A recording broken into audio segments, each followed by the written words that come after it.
Hello, ladies and gentlemen, and welcome back to the podcast, and welcome to your Monday Night Raw post-show, man. And there is a lot to talk about in today's episode. We're getting closer and closer to SummerSlam, but in tonight's Monday Night Raw episode, we hear from Brock Lesnar. Obviously, Lesnar has a highly anticipated matchup with Obafemi going into SummerSlam in a Hell in a Cell matchup, so we hear from Brock Lesnar. We also get a vignette, a couple of vignettes actually, played for the little backstory here between Seth Rollins and Roman Reigns. We also get another vignette, or a video package for that matter, of a returning superstar back to WWE. We'll talk about that as well in today's episode and my thoughts on that. We have Queen of the Ring winner Io Sky in action taking on Judgment Day's Roxanne Perez. We also hear from The Vision. We also have a number one contenders for the Intercontinental Championship Gauntlet matchup. We'll talk about that in today's episode as well. We also hear from Bayley, and we also have the contract signing for the highly anticipated matchup between Roman Reigns and Seth Rollins. So we'll talk all about that in today's episode, man. But let's start off tonight. We hear from Brock Lesnar. Brock Lesnar comes out to the ring with Paul Heyman, but both Heyman and Brock Lesnar are being accompanied to the ring by police. Police surround the ring. Heyman says the cops are here because of Obafemi. Crowd starts chanting Oba. Heyman says that Oba turned down the opportunity to face either champion. Heyman says that Obafemi is a stalker and calls Oba a dummy. Heyman says he's used to people calling out Lesnar. Heyman says that Lesnar is obsessed with Obafemi. He says that he has called Lesnar multiple times while he is out hunting or training, and that every time that he calls Lesnar, Lesnar says that he's just focused on Obafemi. Heyman says it scares the shit out of him. Heyman says that he wants to protect his money, so that's why the cops are here. Heyman says that he has a restraining order on Obafemi, and all of a sudden the lights go out. We hear Obafemi's music hits. Obafemi is here. Cops then rush into the ring and surround Lesnar and Heyman. Oba makes it down to the ring, grabs a microphone, and says he came here for a fight tonight. Heyman says that Oba has a violation. Oba then attacks the police. Oba says, "What are these games? And where is the beast?" After that, Oba says, "All you do now is run away." Oba says if he went after the title, he knew Lesnar would have cost him either championship, whether it was the World Heavyweight title or the WWE Championship. Oba tells Lesnar that come SummerSlam, you can't run from me. Some interesting stuff here between Obafemi and Brock Lesnar. Moving on from that, we got a vignette played. It was pretty much showing the history of Rollins and Reigns, especially in their early days in the Shield, when there was Roman, Seth Rollins, and the likes of Dean Ambrose, and showing the creation and the history of the Shield. A lot of history here between Roman and Seth Rollins. We'll talk more about Seth Rollins and Roman Reigns at the end of today's show. Moving on from that, we go into our first official match of the night. It's Io Sky, Queen of the Ring winner, taking on Judgment Day's Roxanne Perez. I thought it was a good match. It was a back-and-forth matchup between Io and Roxanne Perez, with Io keeping the pace of the match. Io then slams Roxanne back first onto the apron. Io then follows it up by hitting an acai moonsault to the outside, taking out Roxanne Perez. Liv Morgan and Raquel, who were ringside, Liv goes after Io. This allowed Roxanne to go for a springboard moonsault, but Io had her knees up. Io then hits a foot stomp on Roxanne, but Roxanne gets up, tries to injure the leg of Io Sky. Io then gets up, applies a crossface on Roxanne in the middle of the ring, but the hold is broken. Raquel, who was ringside, was causing a distraction, but Io Sky ends up hitting a roll-up on Roxanne Perez, pins for the 3, and your winner of the match is Io Sky. After the match, Io then attacks Liv Morgan. Roxanne and Raquel then attack Io. Sol Ruca is here. Sol attacks Roxanne and Raquel, but Raquel ends up sending Sol Ruca into the barricade and into the ring post on the outside. Io was distracted. Liv then hits an Oblivion on Io Sky in the middle of the ring, followed by Liv hitting Io with the Women's World title. Some interesting stuff there between Liv Morgan and Io Sky. Moving on from that, we hear from The Vision. Vision come out to the ring. Logan hypes up Theory and Breaker. Logan says that Maxine is the newest member of The Vision. The fans start chanting, "You sold out." Then, looking up to the ramp, we see Otis and Tozawa. Otis and Tozawa make their way down to the ring. Tozawa has a microphone and says, "Can we talk?" The Vision then leave the ring. Tozawa asks Maxine, "What are you doing?" and tells Maxine that Theory is wrong for her. Maxine then says she still loves Tozawa and Otis, but Maxine says she doesn't think it's fair that she had to choose between them and the Vision. Maxine says they don't know Theory. Otis says that Theory is bad news and a bad guy. Maxine then is trying to defend Theory. Otis says that he's known Maxine for a very long time. Theory then starts laughing. Theory then asks Otis, "Are you confessing your feelings for Maxine?" Theory then mocks Otis.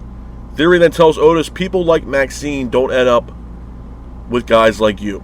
Otis then attacks Theory. The Vision then attack Otis and Tozawa. Otis then tries to fight back. Theory then hits a low blow on Otis. Breaker hits a devastating spear on Tozawa. Theory then hits Otis with brass knuckles, and then Breaker hits a spear on Otis in the middle of the ring. It looks like Maxine is now the newest member of the Vision, and we'll talk more about the Vision in today's episode. Moving on from that, we got an impromptu matchup. When Monday Night Raw came back from commercial, we got Royce Keys taking on Jimmy Uso. Now, the match itself, I thought was a decent match. It was a back-and-forth matchup between Royce and Jimmy, with Royce keeping the pace of the match. Jimmy hits a crossbody off the top rope for a near fall, followed by an enziguri. Jimmy then was fighting Royce on the outside, hits a Samoan drop, sending Royce onto the announce table on the outside. Royce then hits a power slam. Then we see a car pull up back in the backstage area, and it's Jacob Fatu. Fatu then was beelining it towards the ring. Fatu is here. Fatu attacks Royce, and the match ends in disqualification. Fatu then was yelling, "I tried to tell him." Fatu then has a chair. Fatu says, "I don't want to do this." After that, Solo Sikoa is here. And Solo tells Fatu, "Hey, stop." Solo then tells Fatu to stop and says he understands now. Solo says he was lost and left his family and he was being stupid. But Solo then tells Fatu he's coming home to the family. Solo then puts the ones in the air, but he has this sinister smile on his face, and all of a sudden Solo hits a Samoan spike on Jimmy Uso. Solo then attacks Fatu. Royce attacks Fatu, but Fatu applies a Tonga death grip on Solo. After that, LA Knight is here. Knight attacks Jimmy and Fatu. Knight says he wants Jimmy Uso, Jacob Fatu, and Jey Uso in the ring. LA Knight says he's done with the Bloodline's bullshit. And LA Knight says he wants a match between himself, Royce Keys, and Solo Sikoa to team up to take on Jacob Fatu, Jimmy Uso, and Jey Uso at this year's SummerSlam. So once again, looks like LA Knight is tied to the hip with the Bloodline.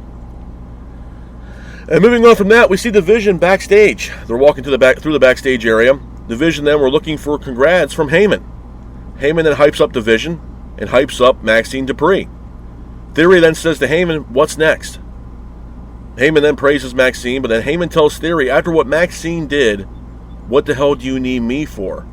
And Heyman walks away with the Vision looking confused from the comments from Paul Heyman. It looks like Paul Heyman has moved on from the Vision. Some interesting stuff there between Paul Heyman and the Vision. Moving on from that, we hear from Bayley. Bayley comes out to the ring, grabs a microphone. She calls out Lyra Valkyria, and Lyra comes out to the ring. Lyra looks like a bum off the street, though. Bayley tries to hand Lyra a microphone, and Bayley says, "Are you going to say anything? Are you going to apologize?" Lyra says Bayley should be apologizing for holding her back for an entire year. Lyra says that maybe Bayley needs to stop living in the past. She also says that Bayley is not a locker room leader. Instead, Bayley is a doormat. And says that she is the worst part of the Four Horsewomen, the weakest part of the Four Horsewomen. Bayley then talks about her accolades. Bayley says that it will be herself taking on Lyra Valkyria at Saturday night's main event after she talked to Nick Aldis. Bayley then attacks Lyra, and Lyra fights back, getting away from Bayley. So it does look like we're going to get this matchup between Lyra Valkyria and Bayley at Saturday night's main event. Moving on from that, we have a number one contenders Intercontinental title gauntlet matchup. We got Dominic Mysterio and Joe Hendry starting the match. The match itself I thought was a good match. It was a back and forth matchup with Hendry keeping the pace. Hendry hits a suplex followed by a fallaway slam on Dominic Mysterio. JD, who was ringside, causes a distraction. This allowed Dom to hit a 619 followed by a frog splash, pins for the 3, and Joe Hendry is now eliminated from the match. Javon Evans is the next entrant in the match. JD attacks Evans ringside, but Evans hits a Pele kick for a near fall. Dom hits a 619, but out of nowhere, Danhausen is here. Then Danhausen tells Dom he's cursed. JD then goes after Danhausen, but Evans hits an OG cutter on Dom in the middle of the ring, pins for the 3, and Dominic Mysterio is eliminated from the match. Dragon Lee is the next entrant. Lee quickly hits a Hurricane Rana. Lee and Evans then both exchange in the middle of the ring, with Lee running towards Evans, but Evans sends Lee over the barricade on the outside. Evans then goes for a springboard, but Lee counters it with a super kick for a near fall. Lee then jumps over the ropes, hits a Hurricane Rana, sending Evans to the outside. Lee then follows it up by hitting a DDT for a near fall in the middle of the ring. Lee then hits a release German suplex, followed by a foot stomp, but then Lee goes for a Styles Clash on Evans, but Evans counters it with a roll-up on Dragon Lee, pins for the 3, and Dragon Lee is now eliminated from the match. Rusev is the next entrant. Rusev quickly hits a fallaway slam on Evans, but Evans hits a Pele kick for a near fall. Rusev then applies an accolade, but the hold is broken. Evans then goes for another OG cutter, but missed, and Rusev once again applies an accolade. Referee sounds for the bell, and Evans is now eliminated from the match. Chad Gable is the next entrant. Gable hits multiple German suplexes on Rusev in the middle of the ring. Rusev and Gable then both exchange in the middle of the ring, but Rusev hits a Machka kick, taking out Gable. Rusev then follows it up by applying an accolade on Gable, but the hold is broken. Gable hits a roll-up on Rusev, pins for the 3, and Rusev is now eliminated from the match, but Rusev applies an accolade on Gable, waiting for the next entrant, and that's Ethan Page. Ethan Page is here. Page quickly hits a big boot for a near fall, followed by a power slam for a near fall. Gable then applies an ankle lock, but the hold is broken. Gable then hits an ankle slam for a near fall, followed by an ankle lock. Referee sounds for the bell, and your winner of the match, and moving on to face Penta for the Intercontinental title at SummerSlam, is Chad Gable. Hats off to Chad Gable for getting the win in this matchup. And moving on from that, we had the contract signing for the highly anticipated matchup for the World Heavyweight title at SummerSlam. It is Roman Reigns and Seth Rollins in the middle of the ring with Adam Pearce, the Raw general manager. So Rollins grabs the microphone and says there is some things that are inevitable, and that Seth Rollins beating Roman Reigns every single time. Rollins then tells Roman to sign the contract and get this over with. Roman says last week Rollins came out here and bored everyone to tears. Roman says that Rollins is the Tribal Chief's #1 hater. Roman says the only thing that Rollins is #1 at is hating. Roman says that Rollins and himself are not on the same level. Roman says at SummerSlam he's going to show Rollins what #1 looks like and signs the contract. The contract is now signed by both Rollins and Reigns. Rollins tells Roman he's going to take the title away from Roman at SummerSlam. Rollins then mocks Roman and walks away. Roman then grabs a microphone and says, "Hey, where are you going? You're just going to sign and walk away?" Roman says, "What happens when you win the title? Or if you win the title? You're going to win the title for 6 months and then get injured because you can't handle the pressure." Rollins then walks back in the ring. Rollins gets face-to-face with Roman. Rollins says, "You got something to say, I'm right here." Roman says, "You know how I know you're #2? Roman then tells Rollins, "You still need the Money in the Bank briefcase to be champion," and mocks Triple H. Roman says that WWE gave you everything and you still can't walk in my shoes. Roman says he's always going to be #1 and you're always going to be #2, so acknowledge it, bitch. Rollins then says, "That's the best you got?" Rollins then says, "Hey, have you looked in the mirror?" Where Rollins says he's had looked in the mirror and he's proud of the person he's become and what he's fighting for. Rollins then says he's so glad that he's not Roman. Rollins attacks Roman. Rollins then was yelling, "Where is your bloodline now? And I know who I am, you piece of shit." Rollins then goes for a foot stomp, but Roman counters it with a Superman punch, taking out Rollins. Roman then goes for a powerbomb on Rollins, but Rollins hits Roman with the microphone. This allowed Rollins to hit a pedigree, followed by a foot stomp, taking out Roman Reigns. A couple things I want to talk about quickly, man, as far as Monday Night Raw is concerned before I get the hell up out of here. I don't think it was a bad Raw. Obviously, we are setting the tone here for SummerSlam, the biggest party of the summer, one of WWE's biggest events of the year, the top 4 events of the year. So we're starting to close things up and starting to tighten things up here as far as storylines are concerned going into August for SummerSlam. So, we saw Brock Lesnar last night with Paul Heyman, cops surround the ring. I thought that back and forth segment between Brock and Oba has been great. I think the Hell in a Cell match is going to be something that is going to be living in the history books for a very long time. I think these guys are going to absolutely tear the house down in a Hell in a Cell at SummerSlam. I think it's going to be one hell of a match. I think for me, honestly, man, with everything, which I'll get into in a second, is the Vision. I think that was the biggest, vocal point of last night. We also see LA Knight. Once again, man, LA Knight just cannot get away from the goddamn bloodline. Now he's shooting his shot for a six-man tag team matchup at SummerSlam for himself, teaming up with Solo and Royce Keys to take on Jacob Fatu and the Usos at SummerSlam. So like I said before, without the bloodline, I don't think there's any work possibly right now for the likes of LA Knight. He's just tied at the hip with the bloodline right now. That's the only thing that's keeping LA Knight on television at this point. But like I said, man, long story short, the Vision to me was the main vocal point of last night's show. You had the Vision come out to the ring, and then you see Otis and Tozawa. Maxine, at first shows her love that she has for Tozawa and Otis and lets them know, like, hey, I still love you guys, I still care about you guys. But, and the whole time, they're always, both Otis and Tozawa are bashing Theory, saying that he's a bad guy, he's a piece of shit, yada, yada, yada. And Maxine is just continuously trying to defend Austin Theory and letting Otis and Tozawa know, hey, you guys don't really know who this guy is or what he's about. And then Maxine once again turns her back on Otis, hits the low, allows Theory to hit the low blow. So I guess the whole, Alpha Academy and Maxine Dupree are officially done. And then we see the Vision backstage, and they approach Paul Heyman.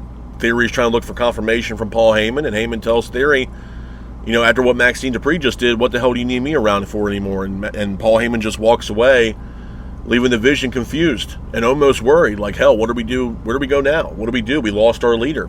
The wise man has walked away. He's done with the Vision. So once again, the Vision is probably one of the worst cursed stables. One of the worst cursed stables in all of WWE. From injuries and now losing the main vocal piece and the person in charge of the Vision, he's now gone. Paul Heyman pretty much officially walked away last night from the Vision, leaving the Vision pretty much all on their own from here on out with the addition of Maxine Dupree. So, looks like Maxine's going to be running the show now for the Vision, or maybe taking the place of Paul Heyman, who knows. My thing with the Vision, man, there's a lot of people that were assuming that, man, the Vision need to come to an end. And I was one of them. I think the Vision is a cursed stable. From the amount of injuries that they have sustained within that stable, from the likes of Seth Rollins when he was in the Vision, Braun Breaker, Bronson Reed, Logan Paul recently. I mean, that stable is cursed, man. So a lot of people were assuming that, eventually the Vision stable was going to go away. I don't think that's going to happen, especially now with the addition of Maxine Dupree. I think WWE and the powers that be like the Vision, and we're going to see the Vision stick around for quite some time. I mean, bro, hell, look how long the Judgment Day's been around. I would not be surprised if the Vision don't stick around just about the same amount of time as the Judgment Day have, which is crazy in itself, because if we're comparing apples to oranges, man, I think the Vision have a lot more injuries in that stable than the Judgment Day have. To be honest with you, I mean, we're still waiting for the return of Bronson Reed. And Bronson Reed's been out for quite some time. So, I don't know, man, but I feel as if, as of now, the Vision are going nowhere anytime soon, even with the loss of the wise man, Paul Heyman. We also have an Intercontinental title gauntlet matchup to crown a new number one contender for Penta's Intercontinental Championship. And that was none other than Chad Gable getting the win and now challenging Penta at SummerSlam for the WWE Intercontinental title. In my opinion, look, I respect the hell out of Penta. I think Penta has been a household name for WWE since he's come into the company. But I think going into Minneapolis, Minnesota, obviously Chad Gable having ties to the Minnesota area, I would 100% entertain the idea of crowning Chad Gable the new Intercontinental Champion. I think it's time. I think it's well overdue. And I think the guy deserves it, man. I mean, he's had some really good matches. He was one of the biggest storylines at the time of all WWE with, El Grande Americano and OG Americano. He's busted his ass, and I think it's time for Chad Gable to become Intercontinental Champion. And hopefully they do the right thing and crown him Intercontinental Champion for the first time, I believe, in Minneapolis, Minnesota at SummerSlam. So I'm all for that. I think Gable and Penta are going to kill it at SummerSlam, man, and I'm absolutely looking forward to it. And the other thing I want to talk about, too, I don't know if you guys have seen this last night, there was a vignette that was played last night of a certain superstar returning back to the company after being gone for a little bit of time now. And that person is none other than Big Cass, a.k.a. Big Bill. Some of you guys are familiar with Big Bill in the AEW days, but he also used to go by Big Cass when he was teaming up with Enzo Amore as a tag team in WWE. So it looks like Big Cass is on his way back to the WWE. I think his return is early August or mid-August, early to mid-August. So it does look as if Big Cass is on his way back to the WWE. Now, I had speculated that depending on the contract situation or when his contract was up with AEW, I know there's been a lot of rumors and speculation going into Saturday Night's Main Event coming up here soon with them going to Madison Square Garden, that Enzo and Big Cass might be the friends that Danhausen calls upon to help him in the matchup against JD McDonough in Madison Square Garden. Now, that very much could be, maybe not for Big Cass, but this also could be something for Enzo Amore, and this is how something where you incorporate Enzo to help Danhausen and also incorporate, the return of Enzo Amore back to WWE. Now, some people would say, well, it'd be stupid to do that and not have him return with Big Cass. Bro, they're going to be in New York. Obviously, Enzo Amore and both Big Cass have a lot of ties to the New York area. That could happen. It could be something where maybe it is Enzo Amore. A lot of people thought it was going to be, Baron Corbin. When Baron Corbin was supposed to come into WWE after his MLW deal was up, and they thought that Baron Corbin was going to come back and help Danhausen. That wasn't the case. So, again, it begs the question, who is going to be that person that's going to help Danhausen or be ringside for that matchup that Danhausen has against JD McDonough at Madison Square Garden for Saturday Night's Main Event? Is it going to be the likes of Enzo Amore? Because we know that Big Cass is coming. It's only a matter of time until we see the reunion between Enzo Amore and Big Cass once again in the confines of WWE. But they did play the vignette last night, and it does look like Big Cass is on his way back to the WWE, man. And for what it's worth, as far as Big Cass is concerned, if they're going to reunite Big Cass and Enzo Amore, I can't hate on it because at the end of the day, they need tag teams in WWE right now because the tag team roster right now for both Raw and SmackDown is shit. 100% shit. So the addition of Enzo and Big Cass, if that's something that WWE is entertaining once again, I can't be against it, bro, because they need tag teams.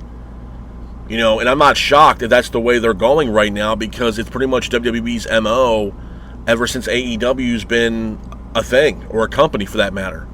It's always this back and forth shit here between WWE and AEW. We know that there's some highly anticipated free agents, tag teams out there that are on their way to able to be signed wherever they want to go.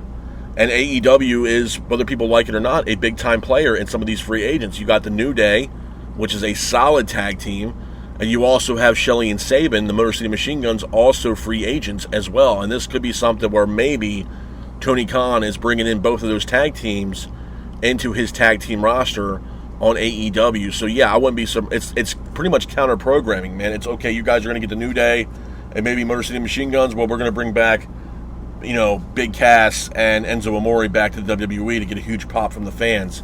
So it's always, this counter programming, this back and forth shit here between WWE and AEW, and it's always been that way, and it's always going to be that way until the end of time. So yeah, and I think some of those free agents, being the New Day and the Mercy Machine Guns, they're able to, I think, compete or sign contracts with whatever company they choose here relatively soon. It could be this week or next week. So it is possible that we might see the likes of the New Day or Kofi Kingston and Austin Creed or Sabin and Shelley possibly show up in the confines of AEW. So yeah, obviously WWE is going to counter that and bring in possibly Enzo Amore and Big Cass, which we have not seen them in quite some time. I think the last time that I remember seeing Enzo Amore and Big Cass, I believe Carmella was still their, a part of that team. And Carmella's been gone for quite some time now. And obviously Big Cass and Enzo Amore have been gone for quite some time now. So it's been a while since the WWE fan base has seen the likes of Big Cass and Enzo Amore. So it'd be crazy, man. I mean, for what it's worth, if they're going to do it and do it right, I mean, bro, I'm not even against them. I don't know how it would work. You know, you bring in Carmella. I don't know how that works. I mean, obviously there's some history there between Carmella and Big Bill. But I know Carmella has been wanting to come back to WWE for quite some time. I mean, I don't know how that would work. But, I mean, as a reunion deal for nostalgia, that'd be cool as shit, to be honest with you. I think when they were a tag team in WWE, they were immensely over. The theme song, Enzo Amore's mic skills, man, were absolutely hilarious. So this could be something that could really work out for both Big Bill and Enzo Amore on a WWE reunion tour, man. So I'm all for it. I'm absolutely all for it, especially in today's day in WWE where the tag team division is absolutely fucking awful. Absolutely awful. So the addition of both those guys to WWE, man, is just much needed, to be honest with you, because that tag team division on Raw and SmackDown, bro, is absolutely horrific. So, yeah, I'm all for it. And hopefully it pays off. You know what I mean? Hopefully it does pay off.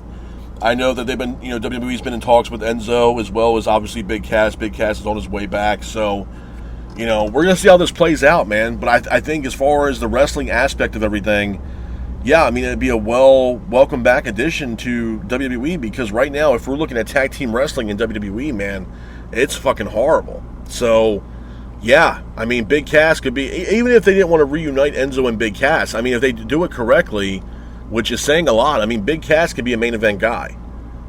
Absolutely. If they decide to do a singles run for Big Cass, I mean, sky's the limit. Depending on how you use the guy and you build story around him, it could work out great for Big Bill or Big Cass. Some of it don't. Like, for example, Royce Keys, bro, I don't know what the hell we're doing with Royce, man. I don't. I really don't. LA Knight, I said the same thing, man. I respect the hell out of LA Knight, but you can't convince me otherwise that if it wasn't for the bloodline, we would not be seeing the lights of LA Knight on television. Right now, the bloodline is keeping LA Knight on television. Without the bloodline, LA Knight's not doing shit, and he's sitting in back and catering. He is tied at the hip with them. He is kissing their ass right now because without them, he is he's screwed, man. There's no TV time for LA Knight. There's no vision for LA Knight. There's no need for him on television. Right now, LA Knight is kissing the bloodline's ass because without them, he is not on television, bro. I'm sorry. I would go on a limb and say this as well. I know WrestleMania obviously is coming up again in 2027. I would not be shocked at all, to be honest, because they do this every year where there's always one or maybe if not two big names that WWE decides to part ways with. I can see LA Knight being one of those guys next year, being on the released or cut list going into WrestleMania or after WrestleMania going into 2027. 100%. They don't have a vision for this guy. They don't have an idea of what they want to do with him. And the reason why I know that is because every single time you see LA Knight, bro, it's always something with the goddamn bloodline. That's what's keeping the lights on for LA Knight. That's what's keeping him on TV, bro. Without the bloodline, LA Knight's not doing shit. So I would not be shocked if LA Knight is not one of the key names in next year's releases, bro. Because every year there's always one or two names in the releases that shock the world. Hell, it was this year. You look at someone like Kairi Sane, who's released. You had other names in that release as well. The entire Wyatt Six stable gone. You know what I mean? There was a bunch of names that were like, people were like, holy shit. Kairi Sane shocked a lot of people. Because you saw her almost every other week on Monday Night Raw, and they released her. Gone. You know what I mean? It's like, oh, well, what the hell? What happened? You know what I mean? Wyatt Six are gone. That whole stable, gone.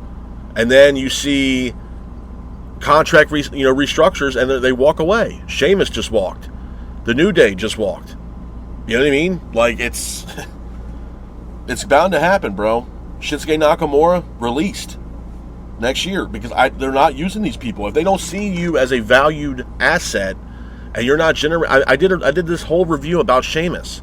If you're not generating dollars or generating money or revenue for this company being TKO, and you're a veteran, you better believe that they're coming to your goddamn door and they're knocking on your fucking door saying, hey, we need to restructure your contract and you need to take a pay cut. And some of these vets are like, hey, bro, I've been here for 15 years. Almost 20 years. I'm not taking a pay cut. There's no way. Because this is the last little bit of my career, now you want me to take a pay cut. Maybe 10 years ago I can afford to take a pay cut. I'm at the tail end of my career and you want me to take a pay cut, and I got one foot almost out the door. I'm on the road to retirement here soon the next couple of years. Now you want me to take a pay cut? That's why some of these talents are leaving, because they know that they're worth more than what TKO was offering them in a restructure. That's why Woods and Creed left, because they were asked to restructure and they were like, absolutely fucking not. Sheamus, same deal. We want you to restructure. We don't see you as a high profile talent for our company, so we want you to take a pay cut. And he was like, yeah, see you the hell later. You know what I mean? And walked out the fucking door. You know what I mean? And now he's able to compete and go wherever he wants because he didn't re-sign or restructure a contract. You know what I mean? So it's going to continue to keep happening, especially with these veterans, man. It's going to happen. And I feel like certain names might be even cut next year. LA Knight, sure. Nakamura, I would consider Nakamura a veteran. Nakamura has been with WWE for quite some time now. I would say well over 10 years. It's got to be. So I would say he's a vet of the business. At this point, they're not doing shit with Nakamura. So I feel like, again, Nakamura might be one of those guys that either get released or been asked to take a pay cut, might not like the pay cut, might walk out the door, or be released. They ain't doing shit with Nakamura. You know what I mean? So again, it's like, all right, well, what's next? What's next? But besides all that, I like the progression that we're getting here storyline-wise going into SummerSlam. I think SummerSlam is going to be insane. You got, right now on paper, you got, 3 high-profile matches. You got Rollins, Reigns, Oba, Brock in Hell in a Cell, and then we have CM Punk versus Cody Rhodes for the WWE title as well, all taking place at SummerSlam in Minneapolis, Minnesota. We got Penta and Chad Gable now, Liv Morgan and Io Sky. We don't know what's going on with the women's WWE title. We have no idea what's going on with that yet, or if it's even going to be defended, for that matter, at SummerSlam. I'm sure the tag team titles will be on the line as well at SummerSlam. So SummerSlam is starting to slowly shape out, man, to be an actual decent show going into Minneapolis, Minnesota for SummerSlam. So I'm excited, man. I'm definitely excited for it. I like the pace that we're going here as far as storyline progression. It's slowly starting to get better. We're starting to get a little bit more build going into August for SummerSlam. So I'm all for it, man. I think it's exciting. I'm looking forward to it. And I think SummerSlam this year is going to be absolutely incredible. And I'm definitely looking forward to it. But, yeah, Raw wasn't bad. I think the main vocal point for me last night, with everything besides Rollins and Reigns, would be the Vision. Because Paul Heyman seemingly has walked out or walked away from the Vision, leaving the Vision all on their own. So the Vision are no longer with the Wise Man, and the Wise Man ended up walking away from the Vision last night. So some interesting stuff there between the Vision and Paul Heyman. But with that being said, though, this is my review of Monday Night Raw. I hope you guys are out there staying safe, be careful, and remember, stay classic. Peace.